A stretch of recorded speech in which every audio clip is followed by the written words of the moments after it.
What's a product you use that regularly blows your mind at how awesome it is? I don't wear contacts anymore, but I was amazed I could put a piece of plastic on my eye and could see well. I've had my cataracts replaced, so I have the prescription lens inside my eyes. That's a thing? Yeah, my uncle got it too for his cataract surgery. They're going in there anyway. May as well get 2 for 1. It doesn't mean you won't need glasses ever again, as your eyesight can still deteriorate. There are also inherent risk with any surgery. That's why if you need both eyes done, when they do the operation, it's only one eye at a time in case anything goes wrong with one, they leave other eye alone. That one eye at a time thing is up to the doctor, and the fact that it takes a while to heal and your vision to return is another big factor. I've seen them do both together, though. The actual procedure is pretty simple, really cool. They've been do the corrective lens part since the 90s overseas, took a bit longer for the FDA to approve here. My father was a sales rep for one of the lens companies, Star Surgical. I worked for 5 years, providing medications for cataract patients and coordinating with about 40 ophthalmologists, and not once did a doctor ever do both eyes together. Most doctors did them 2 weeks apart, and a doctor that scheduled them within 1 week of each other was considered not reckless, but certainly fucking annoying. The majority of cataract surgery patients are 65 plus and often have Medicare. When the surgeries are scheduled that close together, insurance companies throw a fit because the patient would have just filled those same medications for the first eye, and now they want them to wait. You can usually get a commercial insurance company to approve what they consider to be an early refill, but rarely will a federally funded plan like Medicare or Medicaid roll over on that. Music online. You younger peeps will never understand having to wait for a song to come on the radio, especially if you couldn't afford to buy the album. You had to stand by and wait and wait and wait with your tape recorder for the DJ to finally play it. Mixtapes were true acts of love, and the sheer rage when the DJ talked over the music. OMG. Nowadays, I can think of a song and find it in a few seconds, and I don't have to buy a whole record to get that one song you liked. As a music lover, this is also fabulous. And related to this, Shazam, I probably Shazam weekly. It's so cool to be able to find new music wherever you are. Heard a good song while you are watching a movie? In a store? In a restaurant? Shazam. Now it's on your playlist.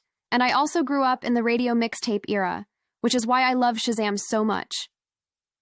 Did you know, before smartphones, Shazam was a number you could call when you heard a song and it would listen and then send you a text message of what it was? I remember using it a few times and was impressed, but it was mostly a gimmick. Then it launched as an app and changed the game. IMDb used to be an email service. You would send a name or movie to an email address and it would email you back, eventually.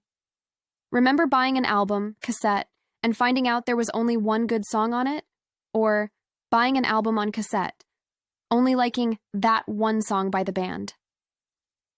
Much later listening to it again, because fuck it, I paid for and physically own the thing. Then somehow magically hearing it differently the later second time and absolutely falling in love with that album, boss band. This happened to me most notably with each Radiohead album, CD I bought. By the time I'd actually got into and fallen in love with the current album, a new one was released. Rinse, repeat. This is something I miss. All my favorite albums I didn't really like at first, but then they grew on me. Now it's so easy to just move on the next thing. My Kindle Paperwhite. It's now over 8 years old, holds a charge for a month, and works great. I've used it for a couple of hours most days over that stretch. There's something very satisfying about a piece of technology that does exactly what it's supposed to and nothing more. Best gift I ever gave my wife was a Kindle. She's an avid reader and our shelves were packed with books. The only problem is that if she reads something good, I don't get given it to read next. You can share Kindle libraries with an Amazon household account. Best gift my husband gave me is my Kindle. It's now over 10 years old and still brings me so much joy. Yay for awesome, thoughtful husbands. Plot twist. These two are husband and wife. I assumed they were immediately. I resisted for so long, but now I rarely pick up a real book. I love not having to have to use a light to read in bed, being able to just drop it when I'm falling asleep and not worry about saving my place. It's lightweight to drop in my bag and take anywhere. I had shoulder surgery and could use it easily, when picking up a book would have been hard. And it was a real godsend during COVID, not being able to go to the library. Now I get all my books online. A couple of years ago, I was reading a book, and gradually the pages started to dim. It scared me. I thought something was wrong with my eyes. I looked up and out the window to focus my eyes on something distant. The sun was going down.